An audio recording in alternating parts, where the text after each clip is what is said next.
So role ఎట్లా ఉంటుందంటే ఇన్ని డేస్ తర్వాత చిరంజీవి గారితో మీరు యాక్ట్ చేయడం? ఫస్ట్ ఆఫ్ ఆల్ రోల్ ఎలా ఉన్నా ఏంటి అన్నది పక్కన పెడితే ఎవరైనా చిరంజీవి గారు పక్కన చేయాలని కోరుకుంటారు. ఏది ఏమున్నా లేకపోయినా పక్కన నిలబడ్డా చాలు, ఒక 2 డైలాగులు చెప్తే చాలు అనుకుంటారు. నేను యాక్టర్ అయిన తర్వాత తెర మీదకి వచ్చిన తర్వాత అంటే 1991 నుంచి నేను మొదలెడితే ఇప్పుడు అంటే 2024 వరకు నాకు ఆపర్చునిటీ రాలేదు ఆయనతో యాక్ట్ చేయడానికి.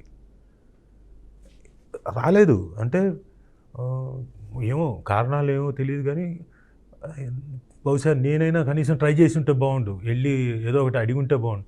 నేను ఆలోచించలేదు, నాకు ఆపర్చునిటీ రాలేదు. But better late than never అన్నట్టుగా నాకు విశ్వంభర్లో క్యారెక్టర్ వచ్చింది. అయితే 1-2 డైలాగులు చెప్పేస్తే సరిపోతుంది.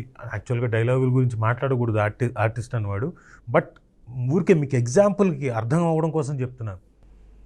దాదాపుగా ఒక సీన్ మొత్తం అంతా నేను ఆయన మాట్లాడుకుంటూ ఉంటాం. సూపర్. అలాగా తర్వాత